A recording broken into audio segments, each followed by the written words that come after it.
नमस्कार, दिन भर की बड़ी खबरों में आपका स्वागत है। मैं हूं शिवानी। आज की खबरों में बात होगी, विवाद के बीच अचानक दिल्ली पहुंचे नीतीश, मोदी ने किया तलब, हलचल तेज की।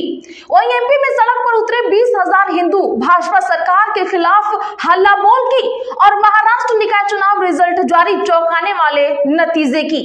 इधर बिहार में राज्यसभा को लेकर जंग तेज, एमएलए की जुगाड़ में चिराग, पवन के चक्कर में बीजेपी। साथ ही खबर के अंत में बात होगी, कोडिन भैया ने डुबाई लुटिया, चौतरफा घिरे योगी इस्तीफे की चर्चा तेज की। इसी के साथ आज दिन भर की सभी बड़ी और प्रमुख खबरों को जानेंगे विस्तार से। उससे पहले एक नजर सुर्खियों पर। तेलंगाना सीएम ने क्रिसमस का श्रेय सोनिया गांधी को दिया, बीजेपी बोली यह ईसाइयों का अपमान है। दिल्ली और कश्मीर में अलग बात नहीं करता, केंद्र की तारीफ कर घिरे उमर अब्दुल्ला की आई सफाई। भागवत बोले संघ को बीजेपी के चश्मे से देखना गलत, एक्सरसाइज करने का मतलब ये नहीं कि किसी पर हमला करने की योजना बना रहे। कांग्रेस ने लगाया गांधी परिवार को बदनाम करने का आरोप, अनुमा आचार्य ने केंद्र सरकार पर साधा निशाना, कहा मनरेगा के खिलाफ संघर्ष करेंगे। नितिन नवीन और पवन सिंह जाएंगे राज्यसभा, कुशवाहा की छुट्टी तय, चिराग मां के लिए जुटा रहे 22 विधायक, 3 महीने बाद 5 सीटों पर होगा चुनाव। कप सिर्फ मामले में सीएम इस्तीफा दें, सपा सांसद रामजीलाल सुमन बोले योगी दोषियों पर कार्रवाई की बजाय विपक्षी दलों को घेरने में लगे हुए हैं। Rekha Gupta attack case, court बोला सीएम आसान शिकार लगी, पहली नजर में ये 302 के मामले का प्रयास हुआ, दोनों आरोपियों पर आरोप तय। दिल्ली पहुंचे सीएम नीतीश, पीएम मोदी से हो सकती है मुलाकात, जदयू नेता का लालू पर तंज, कहा रोहिणी से किडनी, मीसा से आंख का ऑपरेशन कराया। महाराष्ट्र निकाय चुनाव को लेकर शुरुआती रुझानों में महायुति 214 सीटों पर आगे, भाजपा सबसे बड़ी पार्टी एमवीए 49 सीटों पर लीड कर रही। पैगंबर मोहम्मद का उपदेश सुना, हाईकोर्ट ने दिलाई वकील को राहत, जानिए क्या है मामला। उदयनिधि स्टालिन बोले तमिलनाडु पर हिंदी थोपने की इजाजत नहीं मिलेगी, केंद्र पर आरोप, कहा ट्राई लैंग्वेज पॉलिसी लागू नहीं की इसीलिए 2000 करोड़ रोके। यूपी भाजपा के एसआईआर पर लखनऊ में बड़ी बैठक, विधायकों और जिला अध्यक्षों को बुलाया गया, फर्जी मतदाताओं को पहचानने की दी जा रही है ट्रेनिंग। कड़ी सेना परिवार की जनक्रांति, दूसरे दौर की बातचीत शुरू, हरदा में 20,000 से ज्यादा लोगों का प्रदर्शन, भोपाल और दिल्ली कूच करने की दे रहे हैं चेतावनी। चुनावी बॉन्ड खत्म होने के बाद राजनीतिक दलों को मिला 3,811 करोड़ का चंदा, बीजेपी के खाते में जानिए कितना पहुंचा है। खुदा से बेहतर तो नरेंद्र मोदी हैं, जावेद अख्तर ने जानिए क्यों कहा ऐसा, अस्तित्व पर भी उठाए हैं सवाल। कर्नाटक में अघोषित आपातकाल लाने की हो रही है कोशिश, हेट स्पीच बिल को लेकर बोली केंद्रीय मंत्री कंदरलाजे। कांग्रेस आला कमान सही समय पर बुलाएगा, मुख्यमंत्री पद को लेकर खींचतान पर डीके शिव कुमार बोले। किसानों को लाइनों में खड़ा कर दिया, अब हालात सुधार रहे हैं हम, पीएम मोदी का कांग्रेस पर हमला। बिहार हिजाब विवाद में इरफान अंसारी के बयान से जेएमएम ने झाड़ा पल्ला, नुसरत को दिया था नौकरी का ऑफर।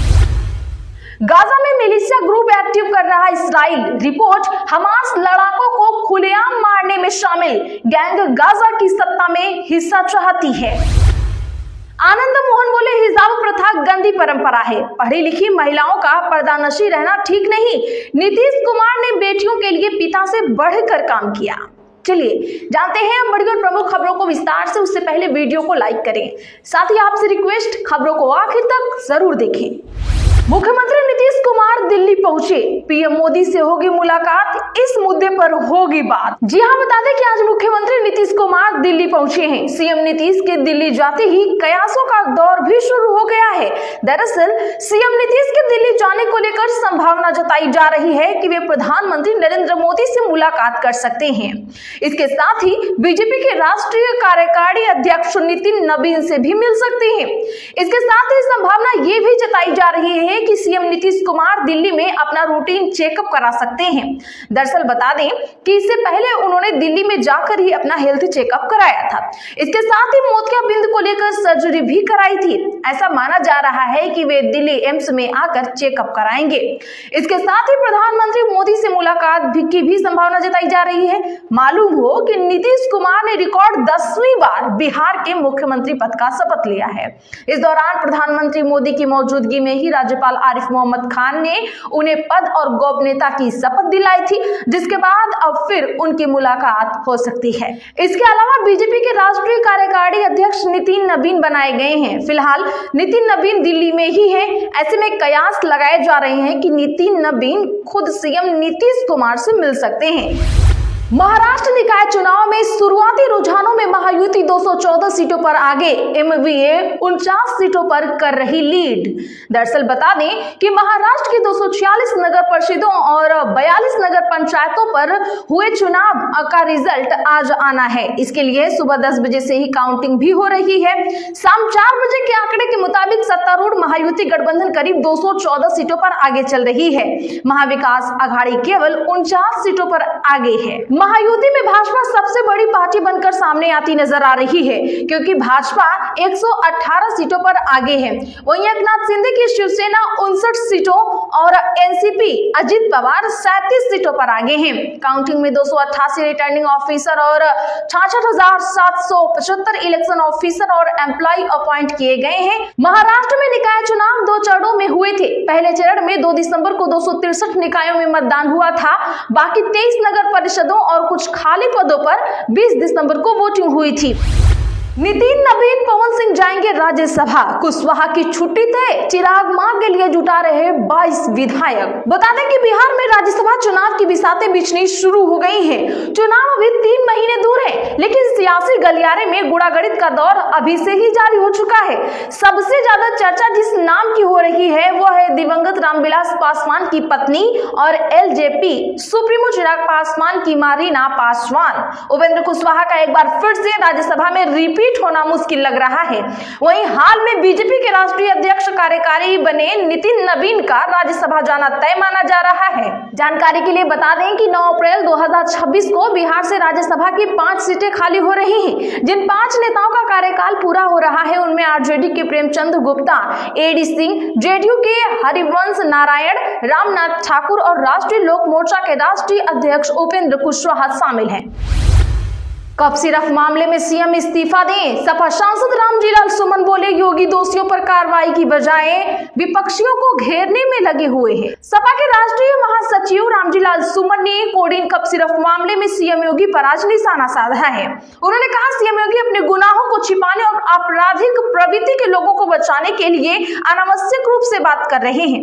सीएम योगी को अपनी जिम्मेदारी स्वीकार करनी चाहिए, उन्हें मुख्यमंत्री पद से इस्तीफा दे देना चाहिए। आगरा में मीडिया से बातचीत करते हुए सपा सांसद ने कहा उत्तर प्रदेश में जाति और धर्म देखकर बुलडोजर चलता है। जो पेशेवर अपराधी हैं, बड़े अपराधी हैं, दुर्दांत अपराधी हैं, उन पर बुलडोजर नहीं चलता है। यहाँ पर रामजीलाल सुमन ने आगे कहा उत्तर प्रदेश में यदि कोई गंभीर घटना होती है तो प्रदेश के मुख्यमंत्री को उनकी जिम्मेदारी लेनी चाहिए। ये कप सिरफ का जो मामला है वह बहुत गंभीर है। सीएम योगी अपनी जिम्मेदारी से भाग रहे हैं। इस मामले में दोषियों पर कार्रवाई के बजाय विपक्षी दलों को बेवजह घेरने में लगे हुए हैं। लाठीचार्ज के आरोपी पुलिस वालों को हटाया, मजिस्ट्रियल जांच होगी। हरदा में सड़क पर उतरे 20,000 कड़ी सेना के सिपाही। जी हाँ, बता दें कि 21 सूत्री मांगों को लेकर कड़ी सेना परिवार का जन क्रांति आंदोलन हरदा के नेहरू स्टेडियम में जारी है। इसमें हजारों की संख्या में लोग जुटे हैं। इसे जिले के इतिहास का सबसे बड़ा आंदोलन बताया जा रहा है। वहीं मंच से कड़ी सेना परिवार के राष्ट्रीय अध्यक्ष जीवन सिंह शेरपुर ने कहा कि हमारे साथ विश्वासघात हुआ है, जबकि श्री राजपूत कड़ी सेना के राष्ट्रीय अध्यक्ष महिपाल सिंह मकराना ने प्रशासन को आधे घंटे का अल्टीमेटम देते हुए चेताया कि मांगे नहीं मानी तो सड़क पर उतरेंगे, भोपाल और दिल्ली कूच करेंगे। स्थिति की गंभीरता को देखते हुए प्रशासन पूरी तरह अलर्ट मोड पे है। जिले में 5 स्तरीय सुरक्षा व्यवस्था लागू की गई है। प्रदर्शन स्थल से लेकर जिले के सभी प्रवेश और निकास मार्गों तक कड़ी निगरानी रखी जा रही है। बाहर से बुलाए गए पुलिस बल के ठहराव के लिए शहर के करीब 30 होटल और धर्मशालाएं प्रशासन के नियंत्रण में ली गई हैं।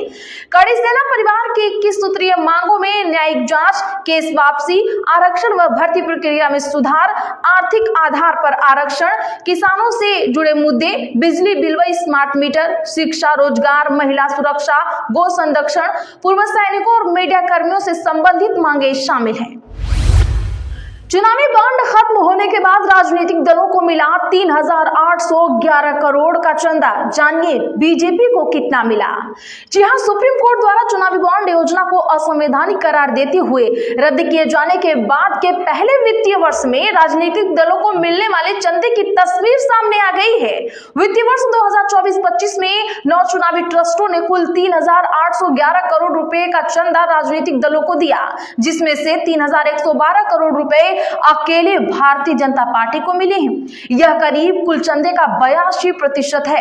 चुनाव आयोग को सौंपे गए चुनावी ट्रस्टों के योगदान विवरण के अनुसार कांग्रेस को केवल 299 करोड़ रुपए यानी कि लगभग 8% ही प्राप्त हुए, जबकि अन्य सभी दलों को मिला जुलाकर 400 करोड़ रुपए करीब 10% ही मिल पाए हैं। भागवत बोले, संघ को बीजेपी के चश्मे से देखना गलत। एक्सरसाइज करने का मतलब ये नहीं कि किसी पर हमला करना। राष्ट्रीय स्वयंसेवक संघ के प्रमुख मोहन भागवत ने आज कोलकाता में कहा कि संघ को बीजेपी की लेंस से देखने की कोशिश ना करिए। संघ सिर्फ एक सर्विस ऑर्गेनाइजेशन नहीं है। संघ को समझना है तो संघ को ही देखना पड़ता है। भागवत ने कहा, बहुत से लोगों की प्रवृत्ति रहती है कि संघ को बीजेपी के चश्मे से समझना, यह बहुत बड़ी गलती होगी। संघ को देखकर नहीं समझ सकते, उसे अनुभव करना पड़ेगा। भागवत का यह बयान तब आया है जब जर्मनी में राहुल गांधी ने उन्हें लेकर कहा था, आरएसएस चीफ खुले तौर पर कह रहे हैं कि सच नहीं, ताकत महत्वपूर्ण है।